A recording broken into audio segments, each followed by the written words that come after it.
Graça e paz do Senhor Jesus, queridos irmãos e irmãs, sejam todos muito bem-vindos ao nosso devocional de hoje, dia 9 de outubro. Eu sou o pastor Fábio e todos os dias nós estamos aqui para poder trazer uma palavra de Deus para você, para que juntos possamos meditar na palavra do Senhor.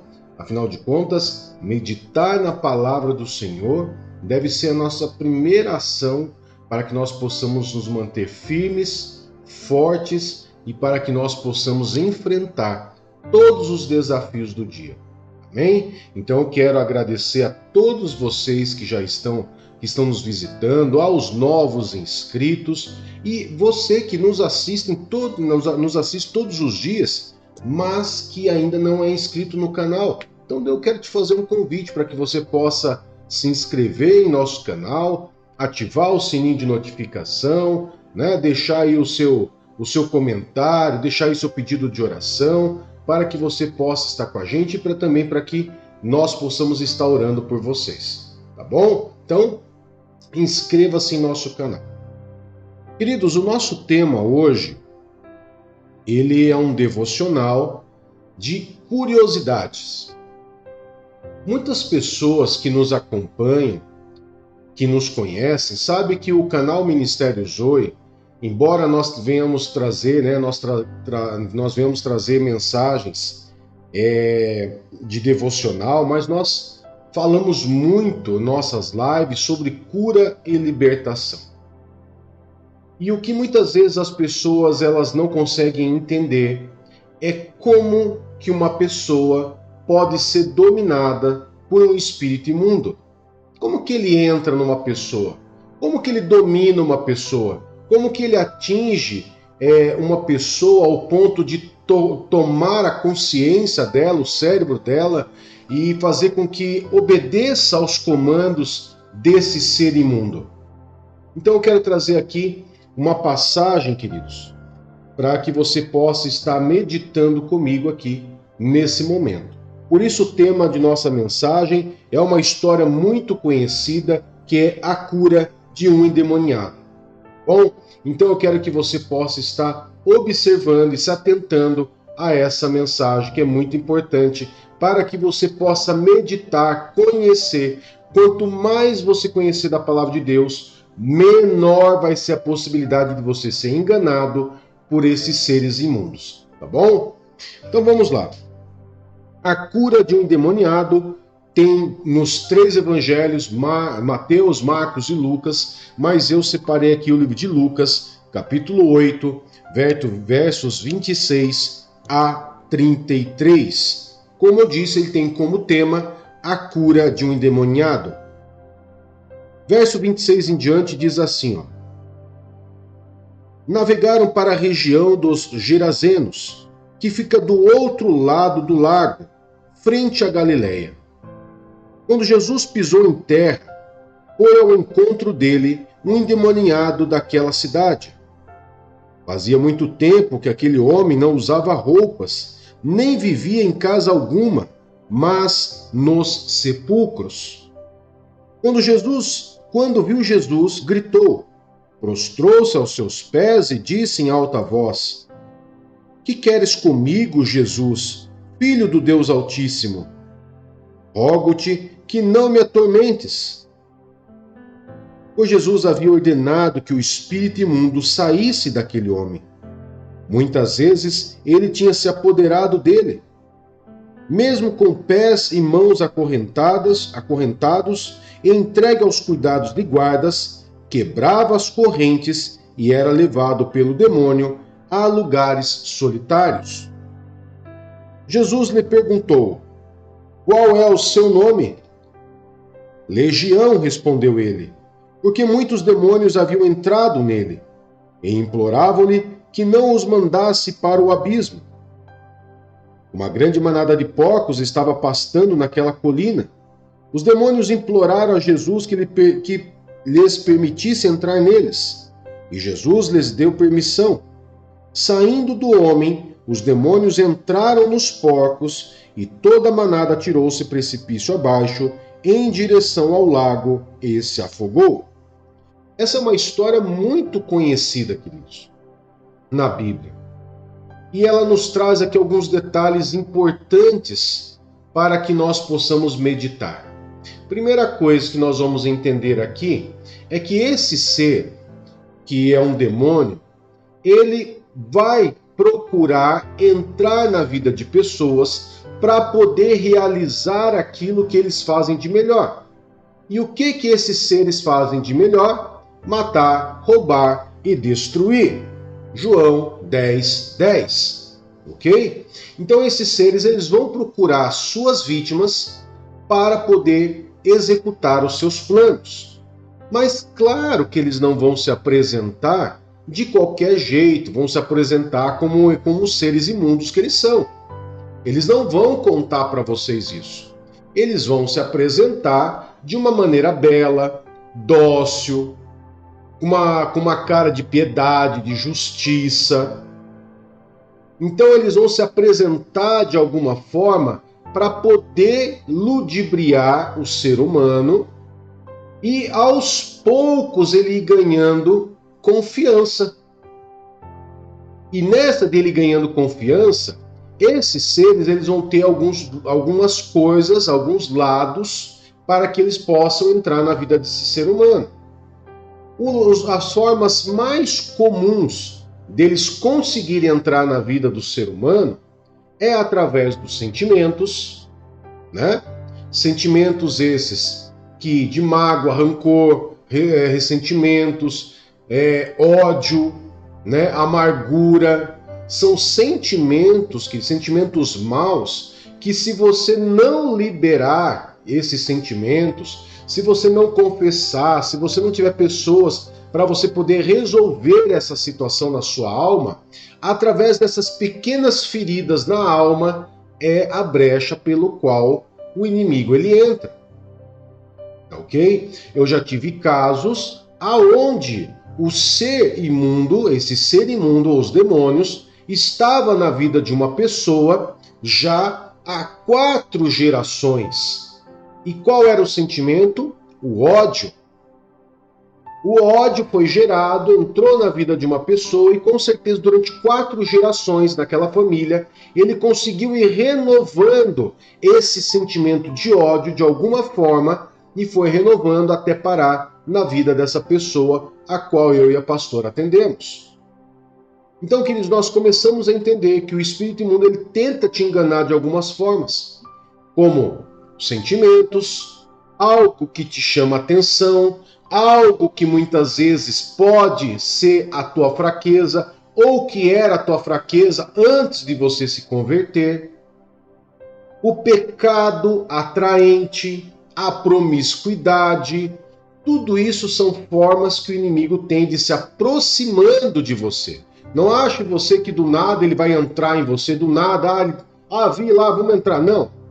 Ele precisa ter ali uma situação que muitas vezes os cristãos chamam de brechas, que nada mais é do que pecado, para que ele possa entrar, para que ele possa se alimentar daquilo e cada vez mais ele possa ir se aproximando de você. E quando ele consegue se aproximar, ele vai tentando envolver uma pessoa. Ele vai envolvendo, ao ponto de formar alianças, e a partir dessas alianças é que ele começa a ter acesso ao interior da pessoa. E conforme ele vai andando e vai caminhando, ao ponto de chegar, nesse caso, da cura desse endemoniado, que ele chegou a perder as suas características humanas, aonde ele era dado como se fosse um louco, um lunático, né? Ele já não vivia mais entre pessoas. O lugar que ele escolhia para viver, que os demônios levavam ele para viver e dormir, era um cemitério.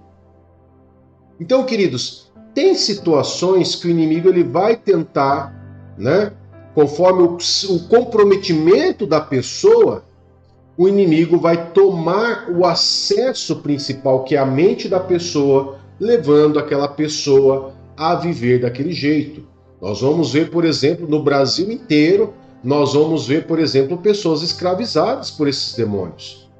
Por exemplo, pessoas que são viciadas em bebida, em drogas, que abandonam suas famílias para viver a ilusão das drogas e das bebidas nas ruas. Você não pode dizer que essas pessoas são pessoas normais. Por quê? Porque muitas pessoas, queridos, elas simplesmente voltam para casa, dormem e esporadicamente ela tem os seus surtos, né? Vamos dizer assim.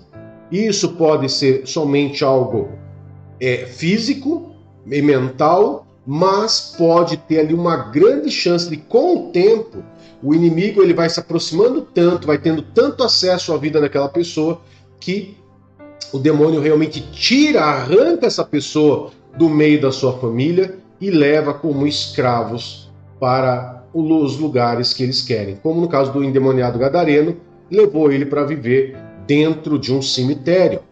E assim tem feito com muitas pessoas. Por isso, saiba, queridos, que algumas doenças emocionais, ou a grande maioria das doenças emocionais, pela visão espiritual, estou falando aqui numa visão espiritual, e não numa visão patológica, medicinal, psicológica, não. Estou falando espiritualmente. Eu sou pastor, eu falo de coisas espirituais, ok? E pela experiência que nós temos, muitas situações relacionadas a áreas emocionais, depressão, ansiedade, transtornos compulsivos, toque e tantos outras síndromes, né? Que acontecem, tantos outros transtornos que surgem, elas têm pelo menos um percentual espiritual. Porque através desses sentimentos, o inimigo ele vai manipulando a pessoa da forma que ele quiser.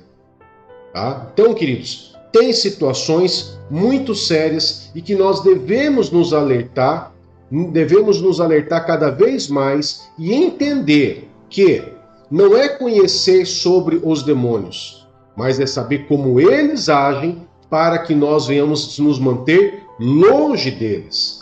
A Bíblia sempre nos orienta, né? Nos orienta, resistir ao diabo, ele fugirá de vós. Ou então, fuja da aparência do mal. Então são duas dicas que a Bíblia nos traz para que nós possamos vencer aí o inimigo. Ou resistir ou fugir. Agora, a pessoa que já está controlada por esses seres imundos, esses demônios, como se ver livre? Como se ver livre? Muitas pessoas que nos assistem nos relatam de situações que estão vivendo em casa, com filhos, com maridos, com esposas, com parentes, que as características já foram para médico, já fizeram todos os tipos de exame, tomam todo tipo de remédio, mas sempre manifestam de formas muito agressivas, aonde os remédios parece que não faz nem cócegas neles. Então, como que faz? Como que trata pessoas assim? Queridos, é importante salientar que Jesus é a fonte da libertação dessas pessoas. Jesus é a fonte de libertação. Não existe outra forma de libertar essas pessoas que não seja através de Jesus. Jesus, lá no livro de Isaías, capítulo 61, é importante nós salientarmos que no verso 1 em diante diz assim, verso 1, o Espírito do Soberano Senhor está sobre mim, falando de Jesus, porque o Senhor ungiu-me para levar boas notícias aos pobres, enviou-me para cuidar dos que estão, presta atenção agora, ó, enviou-me para cuidar dos que estão com o coração quebrantado, anunciar liberdade aos cativos e libertação das trevas aos prisioneiros. Quem que são, queridos? Quem que se trata? Quem são essas pessoas que estão cativas? Cativeiro, queridos, é relacionado normalmente a áreas emocionais, aonde pessoas entraram devido a alguma circunstância, algum acontecimento da vida da pessoa, a pessoa ela ficou cativa naquela situação e aquela situação levou aquela pessoa a viver de uma maneira diferente. Então Jesus veio para declarar liberdade a esses cativos. Agora, e a proclamação e anunciar a liberdade das trevas? São pessoas que estão aprisionadas no mundo das trevas, que estão endemoniadas, tá? Esse é o termo mais claro para que você possa entender. Livrar pessoas do mundo das trevas é tirar essas pessoas que estão vivendo sobre a escravidão de demônios, ok? Então toda libertação, ela não existirá libertação em qualquer nome de qualquer outro ser. Não existe libertação em nome de nenhum outro ser. Libertação é somente no nome do Senhor Jesus. A libertação só é encontrada nele. Conhecereis a verdade e a verdade vos libertará. A verdade é Cristo. Não há outro e ninguém que liberte que não seja Jesus Cristo. Porém, é bom salientarmos que Jesus deu autoridade aos seus discípulos. Deu autoridade aos seus discípulos e não somente apóstolos. Aos seus discípulos para expulsar demônios e curar os enfermos. Então é importante nós salientarmos isso. Todos aqueles que são discípulos do Senhor, que imitam Jesus, têm essa autoridade de expulsar esses seres imundos na autoridade de Jesus e livrar essas pessoas das mãos de Satanás e seus demônios. Amém? Eu quero poder estar orando por você, e claro que esse é um devocional, não é uma pregação, não é uma ministração de cura e libertação. É apenas uma palavra instrutiva para que você entenda, né, queridos, como que o inimigo ele tem feito para poder agir na vida das pessoas, entrar na vida das pessoas, principalmente nesses últimos tempos que nós estamos vendo, né? Então é uma palavra instrutiva para você meditar e para que você possa muitas vezes aí durante o seu dia entender como que o inimigo tem agido para tentar te enlaçar ou tentar muitas vezes se aproximar de você. Tá bom? Vamos orar então? Querido Pai, em nome de Jesus, nós consagramos esse dia, Pai, ao Senhor, dia 9 de outubro, segunda-feira. Nós consagramos ao Senhor esse dia, consagramos os afazeres, consagramos toda essa semana, Pai, ao Senhor, e pedimos a bênção do Senhor, Pai, sobre as nossas vidas. Pedimos a bênção, a proteção do Senhor, que o Senhor venha nos guardar, nos proteger, nos conduzir na nossa saída, na nossa chegada, as nossas famílias, casamento, esposa, marido, filhos, finanças, saúde. Guarda, Senhor, guarda, proteja, meu Pai, em nome de Jesus. Fortalece e nos guarda em todos os caminhos, para a honra e a glória do teu santo e poderoso nome, em nome de Jesus. Amém e graças a Deus. Que Deus te abençoe, que Deus te guarde e até daqui a pouquinho em uma das nossas lives. Um grande abraço, tchau, tchau.